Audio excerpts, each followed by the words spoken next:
जय हिंद साथियों, स्वागत है आपका अपने यूट्यूब परिवार एग्ज़ाम चेंजर में।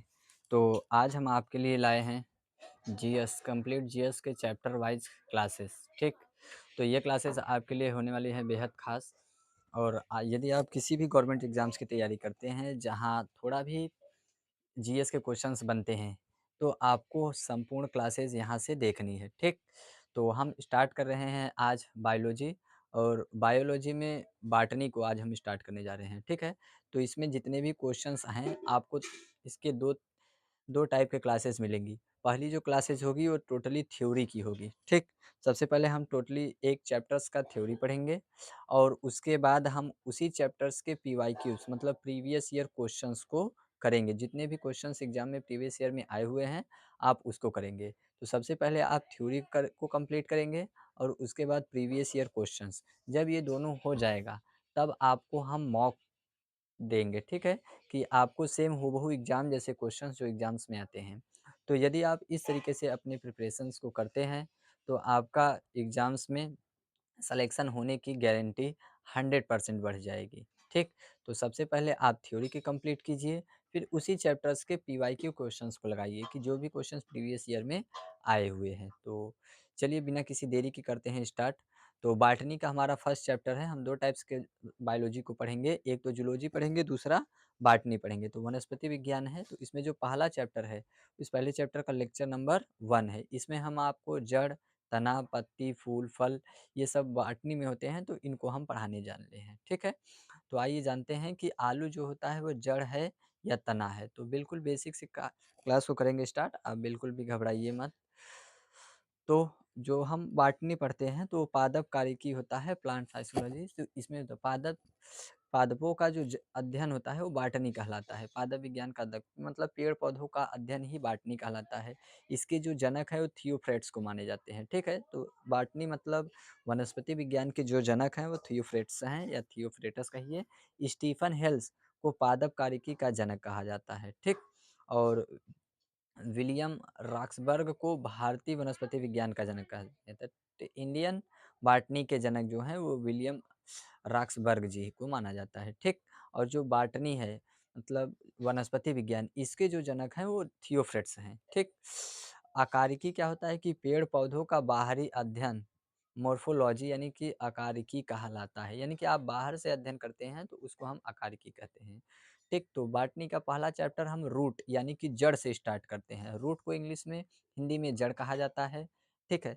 तो यह पेड़ पौधों के भूमि के नीचे वाले भाग को रूट कहा जाता है। इसका विकास जो होता है वो रेडिकल यानी मूलांकुर से होता है। इसमें क्लोरोफिल नहीं पाई जाती है। इम्पोर्टेंट है कि जड़ में क्लोरोफिल नहीं पाई जाती है। क्लोरोफिल के कारण ही पत्तियों या पेड़ पौधों का रंग हरा होता है, और जड़ में क्लोरोफिल न होने के कारण उसका रंग हरा नहीं होता। ये नेगेटिव ट्रॉफी होता है, और जबकि पॉजिटिव ट्रॉफी होता है, ठीक है? इसमें जड़ में जो होता है नोड और इंटरनोड नहीं पाए जाते हैं। जड़ की जो पहचान होती है वो टैप रूट होता है। जड़ की पहचान क्या होती है कि उसमें टैप रूट पाए जाते हैं। टैप रूट का मतलब क्या होता है कि एकदम सटीक फटाक से कोना निकलेगा, ठीक है? सीधे कोना, जैसे आप शलजम मूली खाइए या गाजर खाइए तो इसे सीधे नुकीला कोना निकलेगा, तो उसी इसको हम कहते हैं बायोलॉजी में टैप रूट। तो जड़ की पहचान है उसमें टैप रूट होना चाहिए, और जो तने की पहचान होता है वो ढचका-पचका होना चाहिए, मतलब टेढ़-टाढ़ होता है, उसको हम क्या कहते हैं? तना। इस तरीके से मतलब पेड़ में ऊपर-नीचे ऊबड़-खाबड़ दिखाई देता है, तो उसी को हम बायोलॉजी में टैप रूट कहते हैं, मतलब नोड और इंटरनोड कहते हैं, ठीक?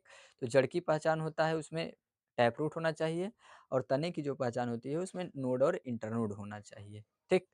तो रूट हेयर मूल रोम की बात करते हैं, तो जड़ की आपको इमेज हम दिखा देते हैं। जैसे ऊपर वाला जो भाग होता है, ऊपर वाले भाग को हम शूट, और नीचे वाले जो ज़मीन के नीचे वाला भाग होता है उसको हम रूट कहते हैं, ठीक है? तो ज़मीन के आपको जितना भाग नीचे दिखाई दे रहा है वो रूट है, और ऊपर वाले भाग को हम शूट कहते हैं, ठीक? तो रूट हो गया, रूट को करिए आप शूट, ठीक है? तो आगे देखते हैं। तो रूट हेयर क्या होता है कि यह जड़ से निकलने वाला पतला रेशा होता है। यह जल एवं खनिज पदार्थों का अवशोषण परासरण विधि ऑस्मोसिस विधि द्वारा करता है। तो रीट रूट होर क्या होता है ना कि जैसे कि एक जड़ है, तो ये मोटा वाला जड़ हो जाता है और इसके बगल-बगल से आप देखेंगे ना तो बारीक रेशेदार निकला होता है, उसको हम रूट हेयर कहते हैं।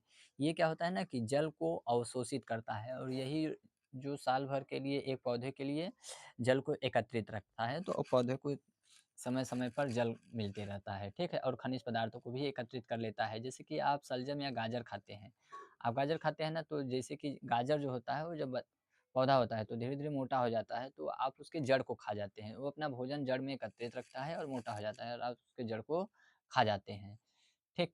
और जो रूट हेयर होता है तो इसी जड़ में से इसे साइड-साइड से किनारे पे निकला होगा। आप कभी भी आम-उम का पौधा लगाते हैं ना तो आप उखाड़ते हैं सीधे तो चट, चट, चट, चट करता है। तो जो आवाज़ टूटता है ना वो रूट हेयर होता है, ठीक? और मोटा वाला जो परत होता है उसको हम रूट कहते हैं।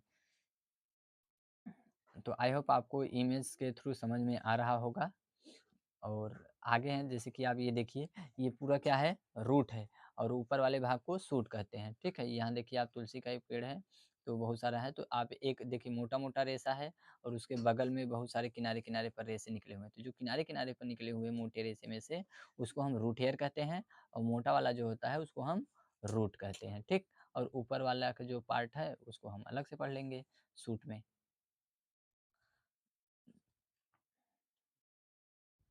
तो अगला क्या है कि जड़ के कार्य। आखिर जड़ का काम क्या होता है? तो जड़ का जो काम होता है वो बेसिकली पौधों को स्थिरता प्रदान करता है। अगर जड़ ना रहेगा तो आंधी, तूफान या वर्षा ऋतु में जो मिट्टी का कटाव होता है उसमें पेड़ भी आपका गिर जाएगा। तो जो जड़ होता है वो पौधों को स्थिरता प्रदान करता है, स्थिर रखता है और दूसरी बात जो होता है वो भोजन को एकत्रित रखता है। जैसे मूली हो गया, शलजम हो गया, गाजर हो गया, ये सब अपना भोजन एकत्रित कर लेते हैं तो मोटे हो जाते हैं और आप उनका भोजन खा जाते हैं, ठीक। नेक्स्ट क्या है कि रूट कैप, यह ज़मीन को अंदर खोदने का काम करता है। जैसे आप गाजर देखेंगे, गाजर तो इसका जो निचला वाला भाग होता है उसको रूट कैप नीचे वाले को कहते हैं और ये ज़मीन के अंदर भागते जाता है, इस वजह से लंबाई में हो जाता है, उसी को हम रूट कैप कहते हैं, ठीक।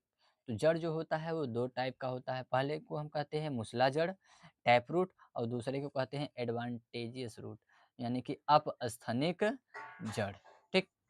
पहले को कहते हैं टैप रूट और दूसरे को एडवांटेजियस रूट कहते हैं। अपस्थानिक जड़ कहते हैं। जो जितने भी आप पेड़-पौधे देखेंगे, जो ज़मीन का निचला वाला भाग होता है, वही क्या होता है, जड़ होता है, टैप रूट होता है। मूसला जड़ क्या होता है कि यह ज़मीन के अंदर होता है और पूरे जीवन भर पेड़ से जुड़ा रहता है। इसे काट काट देने पर पेड़ सूख जाता है और कुछ समय पश्चात गिर भी जाता है। तो टैप रूट यानी कि मूसला जड़ बहुत ही इम्पोर्टेंट होता है पेड़-पौधों के लिए। जैसे उदाहरण हो गया आम, नीम, गाजर, शलजम, चुकंदर जितने भी आप पेड़ देखेंगे सब क्या है टैप रूट ही है। दूसरा क्या होता है एडवांटेजियस रूट्स, अपस्थानिक जड़ क्या होता है कि ज़मीन यह जड़ ज़मीन के अंदर होता है।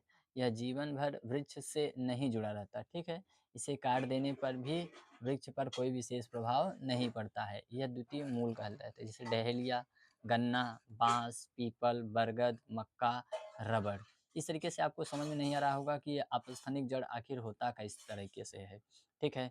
तो जैसे आप देखिए, थोड़ा-सा हम इसको इरेज़ कर दें, तो आप जैसे गन्ने का पेड़ देखेंगे, गन्ने का होता तो गन्ना इस तरीके से होता है, ठीक है? तो अंदर का जो पार्ट होता है वो ज़मीन के अंदर चला जाता है और आप देखेंगे इसे साइड-साइड से बाहर से ज़मीन को पकड़े हुए होता है। उसी को हम कहते हैं अपस्थानिक जड़। जो पौधे लंबाई में बहुत ऊँचाई पर जाते हैं, तो वो क्या होते हैं ना कि लंबा होने की वजह से वो लचक जाते हैं या गिरने के कगार पे आ जाते हैं, तो उनको क्या होता है ना कि बाहर से सपोर्ट करता है ज़मीन के ऊपर से। तो जो बाहर से सपोर्टेड लगा होता है, उसको हम कहते हैं अपस्थानिक जड़। ठीक है? जैसे गन्ना हो गया, आप चरी-वरी देखेंगे गाँव में आप काम करते होंगे तो देखते हैं कि प घा गाय-भैंस के लिए चरी बोया जाता है, तो उस चरी में भी क्या होता है ना कि सेम इसी तरीके से जैसे गन्ने में निकला होता है, उसी तरीके से चरी में भी सीधे बाहर से ऐसे ऐसे पकड़ के रखता है ताकि पेड़वा अपना गिर ना पाए, ठीक है? मक्का का भी पेड़ इसी तरीके से होता है पौधा, तो उसमें को भी उस तो बाहर वाले परत को हम कहते हैं टैप रूट, ठीक? तो अगला क्या है कि स्तंभ मूल, प्रूफ रूट क्या होता है कि वैसे अपस्थानिक जड़ जो बिल्कुल सीधा रहता है, उसे स्तंभ मूल कहते हैं, ठीक है? ये इतना इम्पोर्टेंट नहीं है, फिर भी जैसे क्या होता है ना कि जो बिल्कुल सीधे-सीधे होते हैं, उसको हम स्तंभ रूट कहते हैं और जो सीधे थोड़े से कम होते हैं। अवस्थम क्या होता है? वैसे अपस्थानिक जड़ जो सीधा न होकर तिरछा रहते हैं, उसे अवस्थानिक जड़ कहते हैं। जैसे गन्ना, बाँस, मक्का, इनके जो होते हैं, जो इस तरीके से होते हैं, इस तरीके से होते हैं, तिरछे-तिरछे होते हैं। और कुछ के क्या होते हैं कि ऐसे 90 एंगल्स पर घूमे होते हैं, ठीक है? तो जो बिल्कुल सीधे नहीं होते हैं, उनको हम स्तंभ रूट कहते हैं, और जो तनिक सीधे नहीं होते हैं, उसको हम अवस्थम रूट कहते हैं, ठीक है? अगला क्या है? आरोही मूल। क्लाइंबिंग रूट्स क्या होता है कि ऐसे जड़ जो पौधों को आगे बढ़ने में मदद करता है और पौधों को ऊंचाई पर चढ़ा देता है, उसे आरोही मूल कहते हैं, ठीक है? मनी प्लांट के नाम से जाना, आप मनी प्लांट देखे होंगे, ये जहाँ भी जाएगा जिस पेड़ को छाप देगा, जैसे ये है मनी प्लांट, ठीक है? देखिए आप किस तरीके से है कि एक वृक्ष पर पूरा छाप दिया है, वृक्षवा को सुखा दिया बेचारे को, और अपने ही पूरा चढ़ गया है। तो जिस पर मनी प्लांट पहुँच जाता है, उसका सत्यानाश कर देता है और अपना पूरा साम्राज्य स्थापित कर लेता है। तो इस तरीके के जो भी पौधे होते हैं, उसको हम कहते हैं क्लाइंबिंग रूट, मतलब भाग रहा है ऊपर और पूरे पेड़ को छाप कर रख दिया है, ठीक है? आप प्लांट ये देखेंगे, पान का पत्ता होता है, तो पनवा का पत्ता भी इसी ऊपर पेड़वा पे भागता है और पूरे पेड़ को छाप के रख देता है। तो ऐसे पौधों को हम कहते हैं क्लाइंबिंग रूट, ठीक है? आरोही मूल। तो मनी प्लांट और पान का पत्ता इसका बेस्ट एग्जांपल है। तो इस तरीके से आपकी ये आज बेसिक की क्लासेस थी, इंट्रोडक्शन से। यदि आपको किसी टाइप की समस्याएँ हों, तो आज चैनल पर कमेंट करिए, ठीक है? आज इंट्रोडक्शन क्लास था, तो आज की क्लासेस लंबी नहीं होंगी। यदि आपको इसका नोट्स चाहिए पीडीएफ में, तो आप कमेंट करिए, हम इसका नोट्स प्रोवाइड कर देंगे और आप क्लास को देखकर समझते रहिए कि किस तरीके से क्लासेस हो रही हैं, ठीक है? यदि कोई भी डाउट्स हो तो कमेंट सेक्शन में डाउट को आप अपने भेजिए, हम उसका सॉल्यूशन पूरी तरीके से करेंगे। चलिए मिलते हैं नेक्स्ट क्लास में, तब तक के लिए धन्यवाद।